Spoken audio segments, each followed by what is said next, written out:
Hi everyone, and welcome to the Stool podcast, a podcast for woodworkers and the maker community in general. This is episode number 34. My name is Robin Lewis from robinlewismakes.com. I'm joined by Joey Chalk from King Post Timberworks. Hello. And John Crawford from Periodic Furniture Studio. Hello. We live stream the recording on YouTube every Tuesday evening at 7 p.m. Australian Eastern Standard Time or UTC plus 10, or you can watch or listen to it later on YouTube, iTunes or SoundCloud. I want to say hello to everyone in the chat. We'll get to your comments and questions towards the end of the show, but please feel free to chat amongst yourselves. The idea being that this is also a place for people to meet. Okay, so in terms of announcements, the biggest one is that if you were on the chats, well, trying to get on the live stream last week, you might have noticed that it was a bit of a dog show. As I put on the Facebook post, post show. There isn't too much we can do about it. Obviously, we need to do something, so please keep letting us know. But yeah, it's a bit of a tricky one, that. So we are trying something new this week. Yeah. So what we've done is what we're going to do is we're actually, all three of us are separately recording this episode on our own devices, which we'll then put together. So if you're watching this or if you're listening to this on iTunes, hopefully you will have noticed a bit of an improvement in the audio quality. It should just be a bit better, but the secondary function is that it's foolproof. We should. He says. Yeah. Famous last words. At least we're not at the mercy of Google on this one. So yeah. So as I say, everyone in the chat tonight, please let us know if there are any problems. Cool. All right. Well, what have we been working on this week, Joey? Yeah. Well, so we've got 2 weeks to catch up on. So yeah. So for me, while I've been working, some people may know, my wife is just about to have our second child. It's like any given second, any given day, something's going to happen, and potentially she still has another 4 days or something, or 5 days, because the hospital's doing whatever hospitals do. But so it's getting a bit difficult to get meetings and stuff teed up with clients and stuff like that, because I'm kind of like, yes, I can meet you, but I might just not come. So that's been a bit interesting, because I'm not sure if I should put a meeting off for a week or 2 weeks, or like at what point am I still going to be waiting for the same thing to happen. So anyway, that's just part of life. What have I done? I released a video the other week, start of the week, with my birch plywood kind of hall table thing. Mm-hmm. So that was interesting. Pretty basic build, really. But I thought it was kind of cool because it was completely out of birch ply. So I don't think I've done anything like with one material like that before. So it was cool. Quick question on that build. Yep. I know you chose to use water-based poly on the inside, oil on the outside. What was the reason for that? Because you normally just use water-based for everything. For plywood, yeah. I think I mentioned in our finishing series that I really like the wipe-on poly now, and it probably is, the finishes I find are much better than the water-based stuff. In this case, it was kind of, I didn't really have the time. I would have probably done the whole lot with water-based, but I was really running low. I was like on the dregs of the can, and I thought, well, I've got enough to do the inside. I can get 2 good coats on the inside, and the outside I've got half a can of wipe-on poly left. That'll be enough to do kind of 3-4 coats on the outside, and it was. Yeah. So and actually really like the finish on that wipe-on poly on the birch ply. I thought it was really silky smooth and added a bit of depth to it. It was hard to describe, but it just looked like a really high build finish. And you're not worried that you're going to have, now I guess you can argue this is going to be against a corner, so you might not notice it, but you're going to have this yellowing outside and clear inside. Or is that so negligible? It really doesn't matter now, because as soon as I walked in the door and we put it down, the client, like after about 3 minutes, she says, so will it matter if we paint it white? And so I said, no. Inside or out? You can paint it any color you like now. Just give it a sand back and throw some paint on. So, whatever. Oh, man. People are Sorry, like that. is that the inside or the outside? The whole lot. I think she might want it white now. So, Jeez. Fair enough. is what it is. So that's fine. Ages ago, I talked about, maybe, I'm not sure if I did. I've got this client who's got this bunch of old Remu floor joists, I think they are, and he wants me to make 2 kind of tall boys, like very classic kind of Victorian style tall boys, all completely out of timber. So I'm going to pick up that timber tomorrow. Kind of just all happens very suddenly. So that'll be pretty interesting. But more importantly, for me at least, that I've actually started work on my desk, which took up most. Instagram. Yeah, took up most of our talk last week, even though no one will ever hear what that was. It was the best episode we ever had as well. But actually, I got a lot of insight from you guys last week about which direction I should go in, and I've made some crucial decisions on the design. For those of you who don't know, I'm going to be starting a personal job for me, which will be very complicated, I think, and it's like a French style, kind of Louis XIV, 15th style writing desk, and it will be eventually, I think I'm still going to go for a black finish, probably stained with gold gilding.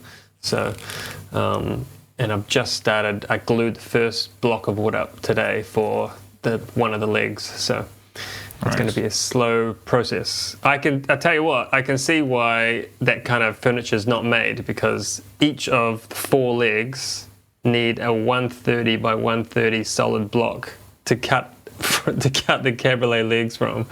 So And 90% of it would be waste too. yeah, 90% is waste. So it's like crazy amount of wastage. And I don't have. Ideally, you'd have a nice big hunk of rift sawn timber. Well, there's no way I'm getting that. So I'm just gluing a bunch of wood together, and because I'm staining it black, hoping that's going to hide a lot of the grain misdirection. Sorry, I don't know if you mentioned this a bit earlier. Aren't you doing the whole? You're adding the decorative stuff on with plaster? Yeah. Well, originally in the oldie times, the what they call appliques would have been done out of plaster. These days, I can source very similar type moldings out of silicon. So I'm still not sure if I'm going to go more traditional and try and get plaster ones, or the advantage of silicon is that I can bend it around any curve that I happen to have. Whereas the plaster ones are all flat, and what they did was actually they'd stick them on, and any gaps behind the plaster molding they would then backfill with plaster. You could always make your own like negative out of the silicon, and then you can get the best of both worlds. I kind of thought that. Yeah, I thought I could buy the silicon as a mold and make my own plaster Paris pieces, which I think might be nice. It might give it more density, but. So yeah, that's a whole lot of decisions that I haven't even started on. I'm still trying to work out actually how to make it. So that will be fun. But you've started. I have started. That's the hardest thing. Yeah, I'm trying to give myself like 45 minutes to an hour at the end of every day just to like get something in the clamps and make up some templates or something, and hopefully that way I can just keep plugging away. And I think video-wise, it's going to have to be a series. Otherwise, it's just going to be like 5 hours of stuff. So, and then final edit's just going to be a nightmare. Yeah, I probably won't even do a recap video. I'm just going to. It'll probably end up being probably 5 or 6 videos, I think. But, there's an interesting question. Actually, let's look at both of them while we're here, because they both relate to what you've been doing, Joey. The first one there was from Lee, in regards to raising the grain with the water-based finishes. Do you do that? Not with water-based finishes, and I don't typically do it unless it's a really nice piece of furniture, because like if I have veneers on it, or if I've a particularly difficult section of timber, because it's like a flat panel, the grain's going to raise, I'm going to sand it back, anyway. So I'm killing two birds with one stone. I'm raising the grain and getting a clear coat on. There's no point pre-raising when I'm still going to sand it anyway. Yeah. Unless I'm doing like I say, on a veneer or a very tricky part. Like on my desk, I'm pretty sure I will pre-raise the grain mostly. So, because there's going to be a lot of carvings and stuff on it, so I think it's going to be tricky to do it otherwise. And then that other one there from Leroy, will the desk be the only thing in the room being so highly stylized? Will it clash with everything else in the house? Yeah, absolutely. It will not fit the house. I actually came up with this bright idea, which I haven't run by anybody yet, that the office room, I'm thinking I could turn the whole thing into a period room, and you open the door and you've suddenly got a 16th century office.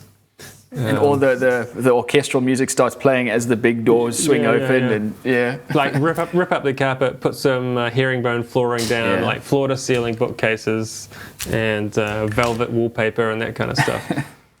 I was so surprised when you talked about this last week about the design that you wanted to go, because it seems like so much of the stuff, like that coffee table that you did, it's so modern, and then to hark back to this completely other end. Granted, obviously it's going to be technically challenging, but it's just such a different style. Yeah, well, that's what I think that draws me to it most, is the technicality. It's so difficult, and it's something that I've been drawn to ever since I really got serious about furniture making, is that style.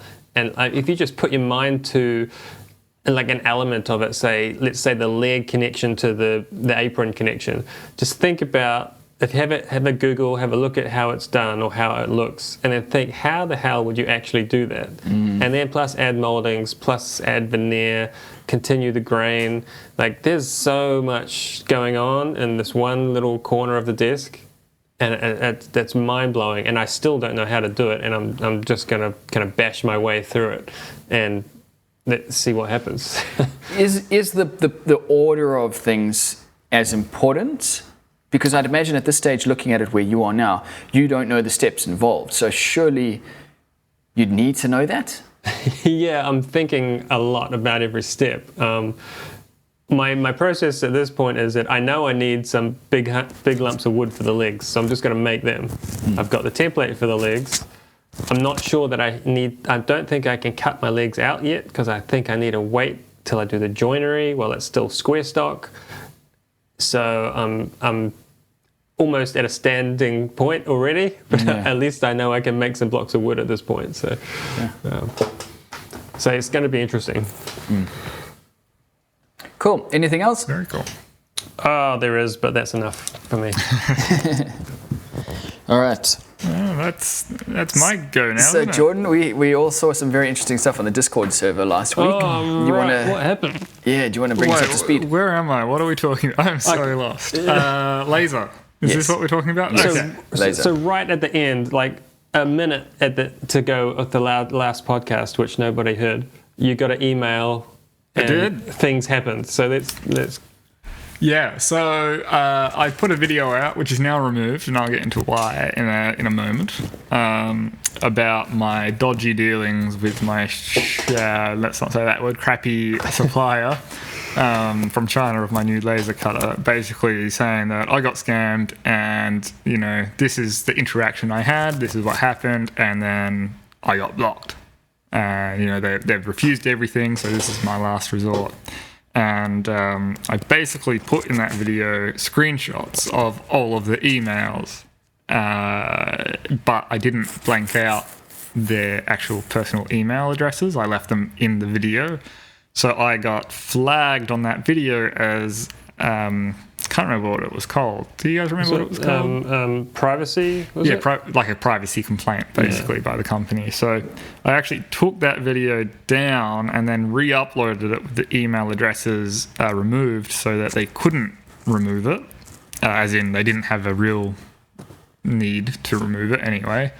However, it did get flagged again because the fact that I had them in the description of the video, which I didn't remove. Right. And I just said to myself that, you know what, I'm just going to let this kind of play out. And when YouTube removes it, that's when the video gets taken down. But in that time, they got something like 150 emails overnight sent to them with very offensive language, is what was said.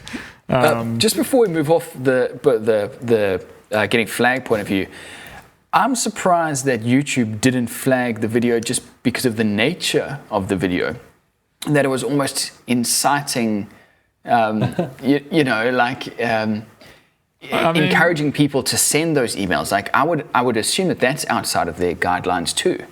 But in the guidelines, there's nothing against that, at least what I read, and that's not what that was flagged for. And at the end of the day, that video was about a dodgy business relation and more of a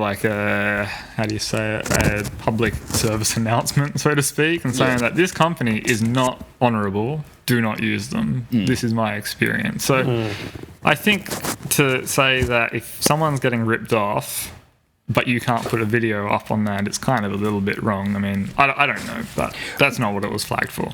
Well, no, it was more, because those guidelines are so vague. I wondered if that email that you got at the end of last week was more about YouTube flagging it as opposed to, because we thought it was the company had flagged it. It was the company that flagged it. So it definitely was. Yeah. Okay. Oh, yeah, definitely. Yeah. That's interesting. Sorry, I just remember. The Samurai Carpenter did a video on this sawmill, I think it was a chainsaw sawmill trailer type dealie that he had bought, and then he was horrified with it. He hated everything about it. He did this big rant video about the company and how terrible they were, and then nothing happened for a while, but the company actually made a response video back, which was really interesting.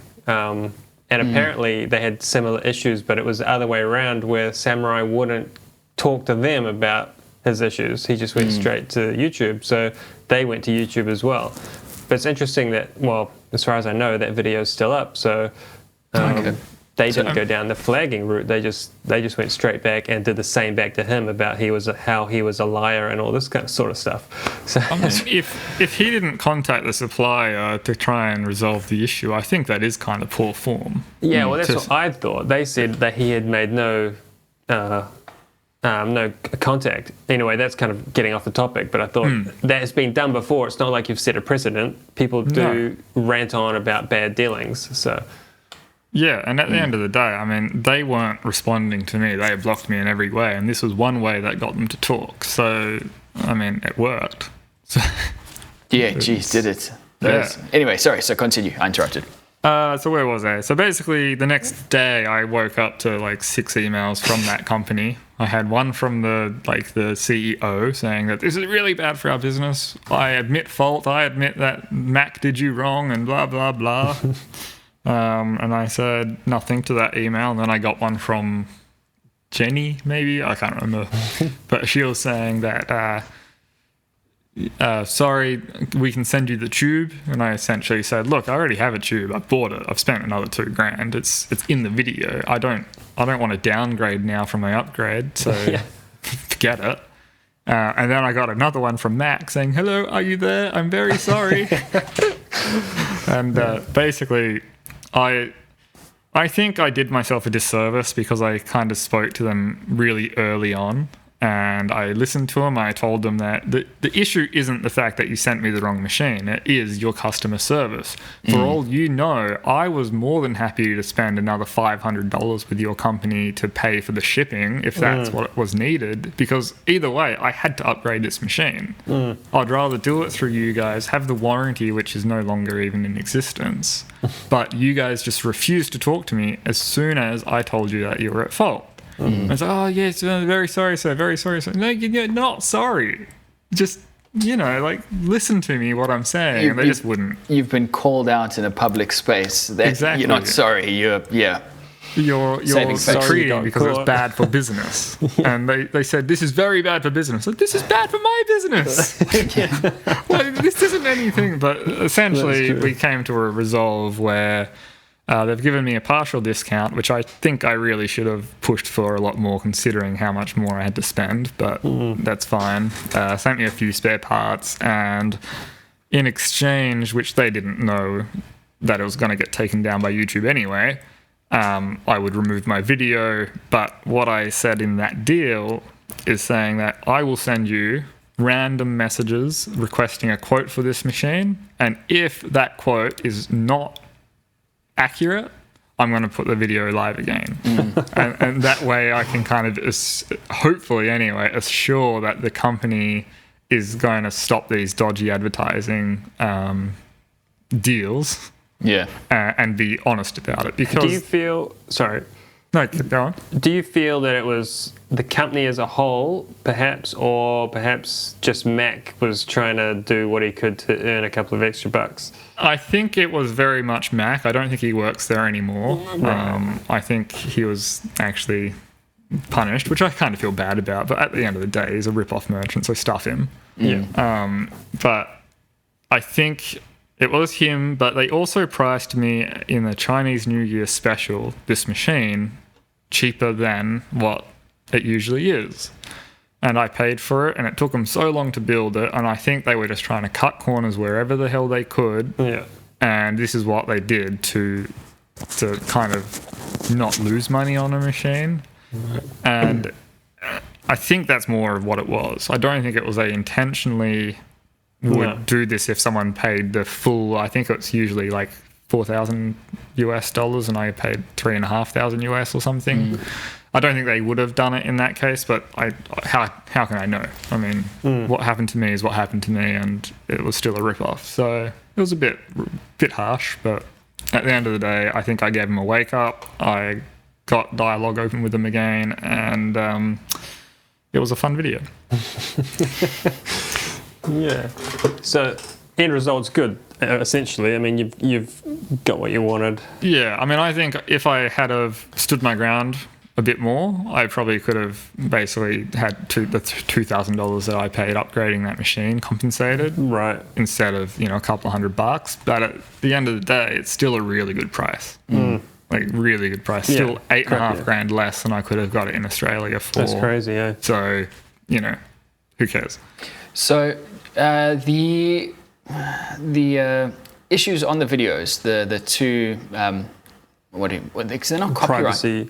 Yeah. They were privacy complaints, I guess. They're complaints, privacy complaints.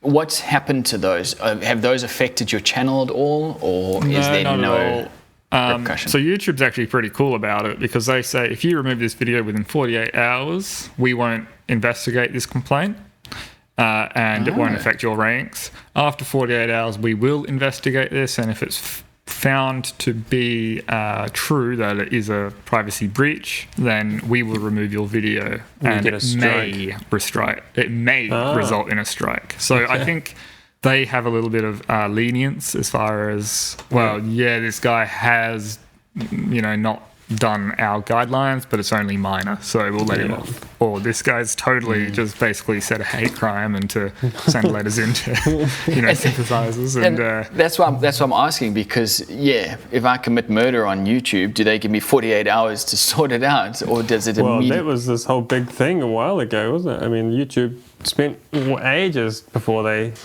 took the video down. So it's just. And there's no repercussion on your standing as well, which I find pretty interesting. Yeah. I mean, but it wasn't like it was I think it would affect it if it was something really bad, like saying that, racist remarks or something like that, but it wasn't. It wasn't saying that all Chinese companies are bad. It is saying this Chinese company is bad. This is why. Here's the evidence. This is I don't know. I think if it was done in a different nature, probably could affect it a little bit stronger. Yeah, because if this is the process that everyone goes through whenever there's a breach, how on earth do you end up getting your channel taken down after 3 strikes? You've got to be doing something really wrong to get there. Definitely. And that's why they're taken down, because those people just deserve it. Yeah, fair enough. So, Well, interesting week. Are you making anything? Yeah. I am, yes and no. I haven't made physical things, but I've made things happen. So you've got breadboards and stuff. The assholes. that's actually an Ellen initiative. So I just said, if can you take go charge into of it. If you want me to go into it, and then I'll get onto what I'm into. What is that all about? So right now my business is in the gutter. I mean, it's somewhat self-inflicted, somewhat not. It's just doing crappy jobs for crappy people, or not doing quotes in a timely manner. And I'm just trying to think of ways that maybe I can supplement some income until this laser's up and running, so I can go full steam ahead. That's not the word I'm looking for. Full steam ahead with the actual business plan, which is on paper. And Ellen said, you should start an Etsy store. And my response to that was that there is so much crap on Etsy that you're never going to get found. So, if you want to help me do it, I'm happy to humor the thought, but you've got to kind of be the powerhouse behind it, because I've got too much going on as it is. Yeah. And this is kind of what she came up with. So the whole thing is that it's got to be simple for me to make, which is basically pressing go on the laser. There's no gluing up, no restoring, no nothing. It's just laser stuff for now. Wow. And what is on the coasters, which is "You're a C word, but I love you," organic a-hole, and the definition of a-hole. I'm pretty sure we can say arsehole on this podcast. Okay, we can say arsehole, good. Is the whole, it's funny, it's lighthearted, but crappy. So it's crappy gifts for crappy people, and it's under the name Periodic Profanity because, everyone is periodically profane. Okay. But yeah, the kind of thinking about the shitty sayings is that I can use keywords and phrases in the search that get very little results. So if someone goes on Etsy and looks for gifts for friends, there's going to be 350,000 results. Yeah. But if someone's favorite word is the C word and they search for a friend of C word gifts, there's only 150 results. Is there that many? I mean, there is a fair few up there, but we've kind of trying to be smart about maybe getting found on there. So far, there's not really been anything, but who cares? It hasn't really. It's cost me $12 in cork, so if nothing sells, nothing sells. There's one of the people who watch the podcast, Colin Black Byron. He's got a YouTube channel as well. He's recently got into selling knives. So he gets these knife blanks. I can't remember where he gets them from. It's either Japan or China. He puts the handles on them, and he says they are going out quicker than he can make them. Really? And I can't believe that. Kitchen knives, you would just. Yeah. I would assume the same thing that you're saying, Jordan. There's a million people doing it, but he reckons they are just going so quickly. I mean, he has this benefit of big numbers on social media. And when the algorithm on those sorts of sites starts seeing that you're getting found, then it starts to bump you up. So the initial views do definitely help with that. And also, I mean, it's a pretty generic thing, knife handle, so I would be in the same book thinking, no way in hell would that be a successful business plan. But at the end of the day, if it works, then you can't really question it. Maybe he's done some amazing keyword optimizing so that when people search for random things, it pops up, and that's what triggers a really good idea. Because I think he's opened an Etsy store as well. That's how he's doing it. Yeah, and I think, you have to be really smart with how you get found now, because it's flooded. And if you're doing something that other people are doing, then you have to be really smart with how you get found on those networks. You have to use not generic search terms, but very specific ones that people will look for but won't come up with many results. And that's the hardest thing of anything online. Yeah, so Lee Vella in the chat's just saying, I sell at least one piece of furniture every week on Etsy. It really is powerful if you SEO the hell out of it. Yeah, which is search engine optimized. So, and that's the thing. I'm week one, and I have a piece of paper which is entitled "Why We Effed Up on Etsy" already, and it's been 2 days, and that's because the keywords, and I kind of explained this to Ellen when she was doing it all, has to be really specific, not too broad, blah, blah, blah. And everything on there was gifts for friends. That's not a good keyword. So hopefully with a few changes, we'll be underway there. Yeah. Interested to see how this goes. I've sort of half looked into this, but I'm selling them from my website. I've never actually gone the Etsy route just because I've always assumed, it's not going to work. So yeah, I'm interested to see how this plays out, because if it goes well, I might think about doing it as well.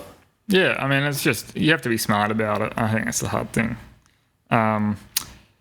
Now onto like what I've been working on is my new business structure, which is DIY surfboard kits. I may have talked about that a few times, I'm not sure, but I've finally launched my website just so it can start indexing in Google, and it will be kind of launched officially at the end of this month. But basically I've come up with my base designs, which is a 9'6" SUP, a mini mal, a couple of shortboards, and everything else is kind of to be confirmed, but all of the research is done, the website is launched, and I have had meetings with people about insurance, and I've got a really cool collaboration which might happen here in the workshop, which is also making bamboo bikes. Oh, wow. So like a cool Spanish guy that knows the engineer next door, like kind of did his first, and he wants to do a similar thing that I want to do, which is bringing people in to build their own.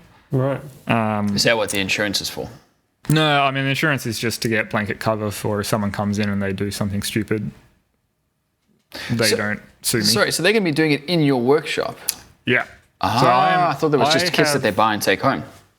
It's both. So initially launching is just the kits that people can build, DIYers, but the end game is to be charging out packages. So say that you want to build your own SUP, $1,800, and that gets you everything, including my workshop, to come in. You have guidance from me, one-on-one tuition, and you can build everything start to finish and hit the water. And what kind of time frame? That's the really good thing, which I'm hoping is a good thing anyway, is that I've set up this thing which is flexible scheduling. So you can book in any time that works for you, because I know people aren't going to get 6 days off straight. That's how long it takes, though? Generally. Right, okay. So you can come in for 2 hours after work. I'll be open till 9 o'clock, starting at 10 a.m., working till 9 p.m. 2 hours after work, just book in a bench. I'll have 4 benches at any given time. You can come in for a full weekend. You can come in basically any time as long as I'm here. And the cool thing about the kits is that there's not actually any machining to be done. Right. So it's pretty safe. At the end of the day, the worst thing is a bit of glue on your clothes. So, you know, in my cost, you'll get your safety gear, your coveralls, your insurance to cover you if you cut your hand off, blah, That's blah, cool. blah. Just don't go near the jointer. It's super flexible. And in doing so, like it's moving away from this service which is really hard to excel in, and it's putting us into this product which is giving people this pretty niche thing but is just trending all to hell, which is this eco movement. You know, there's no plastics, there's no terrible stuff in the boards. It's a family activity, SUPing, opposed to surfboarding, which is, you know, mostly men. It's not all men, but mostly men, and it has to be on the coast. Like, this can be river, it can be dam, flat water, whatever. It's exercise as well, which is... It's exercise, and happy. In this whole startup thing, it opens up a lot of opportunities on other things to expand into. So initially it'll be building boards, and then it'll be weekend workshops to build your own paddle, and then there'll be resin casting your own fins and R&Ding and blah, blah, blah. Corporate like, there's events. a whole heap that I can go into. And my frame kits, if you just put one outside, people stop and pick it up and look at it. Awesome. And it just draws people in. And that's something that I haven't done with my furniture. I mean, people stop and look at it, but it's not that different, whereas this is quite unique. So we'll see. Hopefully it takes off. Is it, so just, I have no idea what a stand-up board is going to cost me if I go and buy one on the shop. Is it, what are we looking at? Is it? So cheap boards are now available for like $1,000. Right. Even For a cheap $800, board? but really cheap. That's the cheapest, crappiest, ugliest thing made out of plastic and EVA foam. Yeah. A really good high-end one, which is ultra lightweight, which obviously I can't compete with, would be about $2,500 to $3,000. Wow. Whereas my like workshops would be $1,800 less fiberglassing.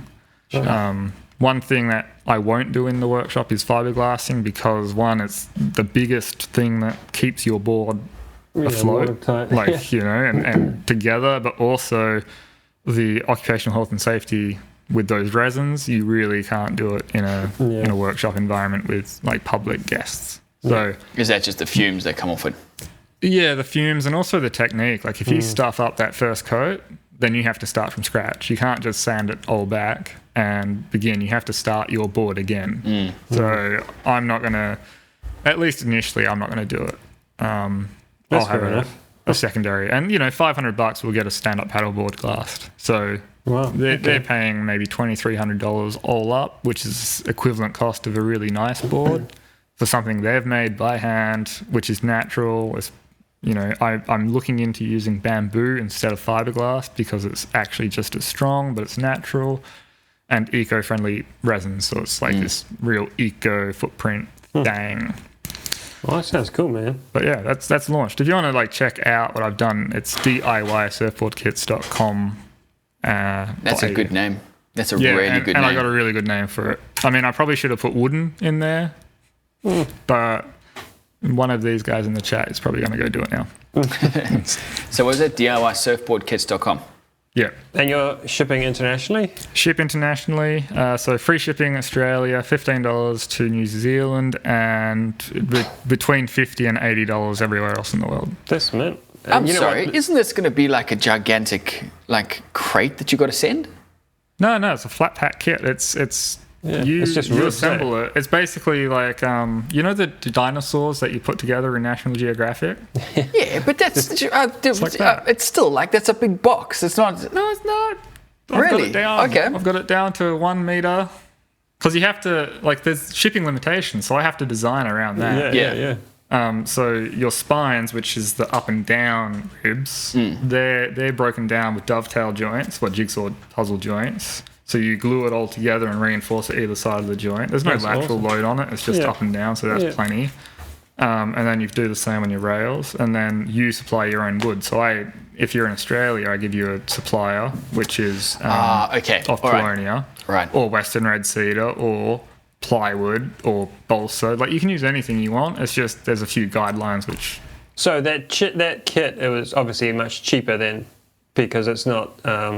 They're using your workshop. You're not buying the timber strips. So the kits are way cheaper because it's just the plywood and a full 1-to-1 paper template, so you can do your deck and fin positions and all that. But yeah, they're for a short board it's $160. For a full size SUP it's $450. Yeah, the bonus I've found the 2 or 3 times I've done any export is, and you'll have the same, is that our dollars are low compared to the US and Canada and Britain. Yeah. And so while you're making $1,000, they're only spending say $750. Yeah, exactly. And so it just makes it that much better for them. So it really makes life pretty good. Yeah. And the other thing is that I can, as an order comes in, I can pop down to my supplier and pick up the sheets. I don't need to store sheets and sheets of stuff. It's pretty good for that. But that's what's been taking all of my time, and that's why I haven't made shite. Fair enough. That sounds like a lot of it's been a lot of work. A lot of work. All right, Robin, come on, let's get on to you. So speaking of taking up a lot of time, we're almost at the end of the show. Sorry. No, that's all right. So this week, not too much for me. Put out the knife video, which was pretty cool. I've never seen that process of taking a blank, a steel blank, and turning it into a knife. It's crazy, the level of knowledge that this buddy of mine has. You've got to get it to this temperature for this long and this for this. There's so much that goes into it. I can totally see why this is just knife making is just a hobby in of itself. So the video came out. It was pretty cool. It hasn't done as well as I'd hoped, because I kind of thought, being a knife build, this is just straight to the top. Hasn't done as well as I thought it would, but it's been about a month since I actually put a video out. That's true. I can't really complain. The other 2 things that I've got going on, I've got some bed heads, some old oak bed heads that my in-laws have asked me to turn into a coffee table. And it's this split level, it's called a split level coffee table. We talked about it probably a couple months back. Yeah. I don't like the design. I think it's terrible. I think it's impractical, and I just don't think it looks nice at all. But this is a really cool practice for me, where a client comes to me and says, "I want you to build this monstrosity." Off you go, and that's good. I guess you just got to suck it up, because you guys must have those from time to time. Every single day.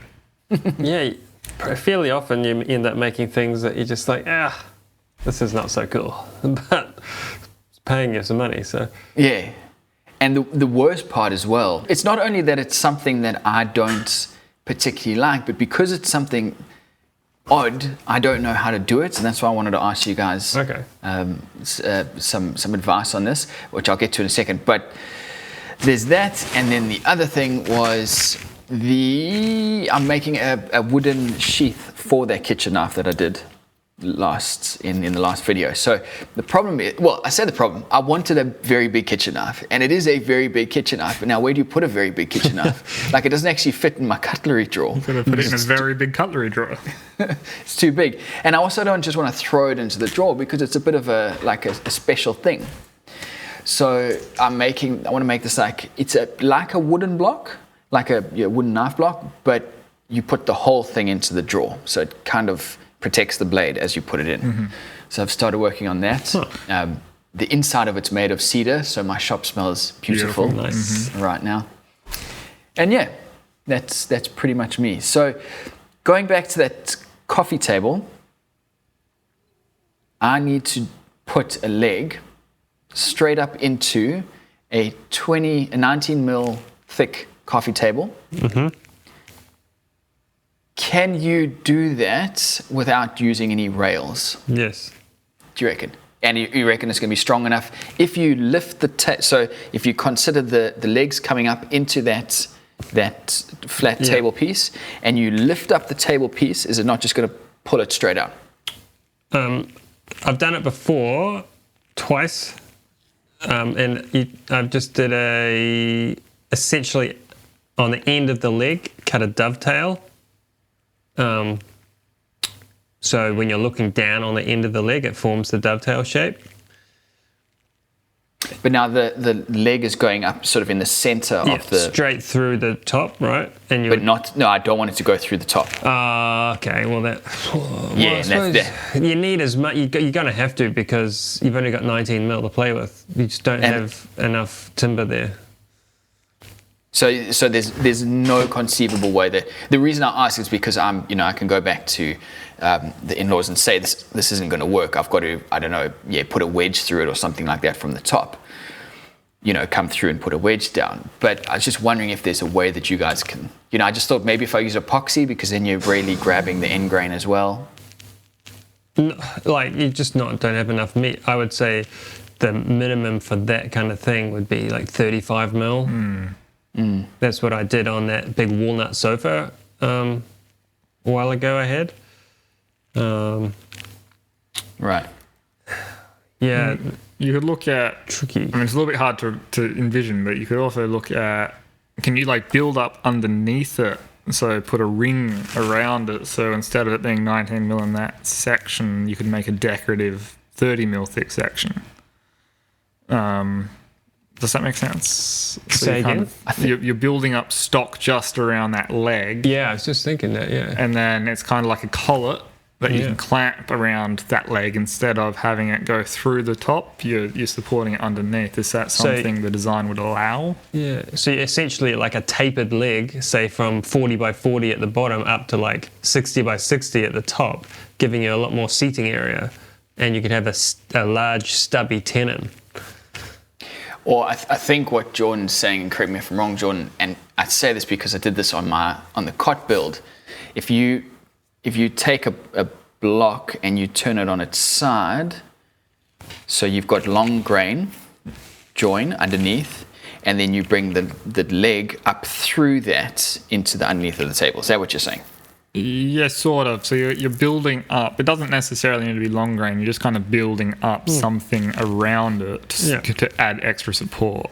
So it could just be a thicker leg at the top. Yeah. Yeah, okay. Because is it square or round or? It was going to be 42 by 32. So rectangular. Yeah, because you could probably just build like a little frame around that if it allows in the design to give you all the extra support you need, and then you don't have to be. Then it doesn't have to punch all the way through. But You don't want to make a feature of punching through? Yeah, well, that's it. It's not to say that I can't come through, because you're right. That would look quite nice, you know. I haven't actually worked out how I would bring it through and make it work. Like, would you use a wedge through it? What's like? Well, the good thing with, like I was saying before, the good thing with a dovetail is that it produces its own racking support, whereas a square tenon is more liable to want to move kind of diagonally, I guess. And then at the bottom of that dovetail, you have a little shoulder, just like a regular tenon. And if you brought that through, I mean, that thing, if it's a tight fit, it's not going to wobble any which way. Sorry, I think I'm confused. How do you get the dovetail through? is this on the edge of the piece or center? The the middle of the piece. Yeah, right. Yeah, Yeah, so middle you- works. You'd kind of just do a shoulder onto a tenon and push it through, and then it sits on that shoulder, and then you can wedge it. Yeah, so my thinking, I'm not sure if I can explain it exactly, but instead of having a rectangle tenon, that rectangle becomes a dovetail shape, like an extruded dovetail, all the way from the shoulder up through the top. Yeah, but I can't work out how you're going to get that opening flare of the dovetail. No, it does nothing. I'll have to maybe send you a picture of it. Because it's actually very simple. The only thing that is on an angle that needs cutting is the actual tenon.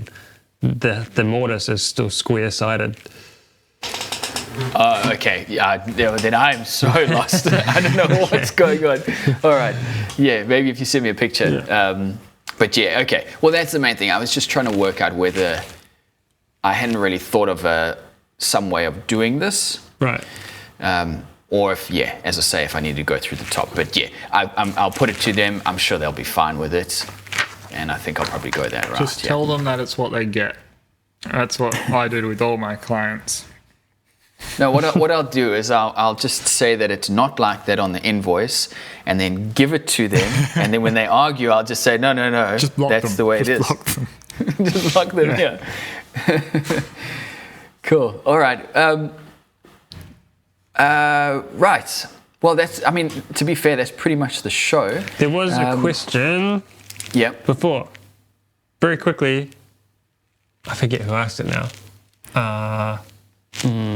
Someone. Maybe it was Nick. Has anyone got any Ascent machinery? Ah, yeah, I saw that. What is? I didn't know my what that first is. tools were Ascent. They are very low end, high end weekend worker, very low end commercial tools. My jointer is okay at best. When everything is lined up, works good. I haven't been able to get the tables on my jointer flat for about a year, and so I just know that it's not going to give me a true flat, straight surface. But it's fine for short things. The Ascent table saws I probably would stick away from. I had one, and everything on it was just a tad too cheap. The adjustments just didn't quite work, and now if everything started to just bend, the bearings started to go pretty quickly, and while it worked, like if you're using it for a Saturday, that'd be fine. Using it all day, every day, not so good. I think Ascent is the same as major woodworking equipment over here. Right. I could be wrong on that, but yeah, it sounds just like the same criticism I would give major as well, though. Yeah. So Cool. that's my 2 cents. Speaking of things being flat, a couple of weeks ago I mentioned to you guys that I couldn't work out why I couldn't get my jointer to get rid of the. What's the word? Not Convex. Convex, right? So I went through all these forums. I found this really interesting just image that describes it, how if your infeed table is down, you end up with convex. I think that was the way, or the other way around. Anyway, I sat with my jointer fiddling with all these things, trying all these things, just couldn't get it to stay. What it was, there's like a little slide. It's one of those dovetail, the table's on a dovetail, and there's like a little sliver of metal that runs through it. Do you guys know what I'm talking about? The gib. The gib, yeah, that's it, right? The gib had half fallen out. So every time I was tightening it down, it was just twisting the whole tape. But I didn't know that was what that was there for. Yeah. You should check it, because if it hasn't got detents in it, you can go through it with a little drill bit, and you can put a detent, and then it won't fall out again. Just in one of them. Don't do it in all of them. Right. Okay. Yeah. Because I saw this thing falling out, and I didn't even think about it. Turned out that was it. So I just pushed it back up, tightened everything up, and it was basically back to acceptable. Yeah. That's really important for tolerances. So. Good. Yeah. Very simple fix. Okay, all right. Well, let's leave the show there for tonight. I see that the chat has gone again, so we'll have another look into it. As I said at the beginning of the show was mostly just to have a look at this and see if we can work out this plan B, which we'll find out later tonight if that's been successful. That's a morning after pill, isn't it? To everyone in the chat, yeah, really sorry. It looks like it's just bombed out in the last 5 or 10 minutes. I blame Joey for changing it to Tuesday. Yeah, it seems like it's my fault. I will go upstairs now and see if anyone's been watching Stan or something, because that could be it. But yeah, who knows? This is just going to be a very tricky one. Yeah. All right, everyone. Well, thanks very much for joining in. Hope you enjoyed the show. And Joey, Jordan, anything you guys want to add before we head off? Nope. No, we might have maybe possibly a better podcast next week. Yeah, we'll do our best, and if not, we'll keep trying. All right, everyone. Well, thanks very much, and we'll see you again same time next Tuesday. See ya. Bye.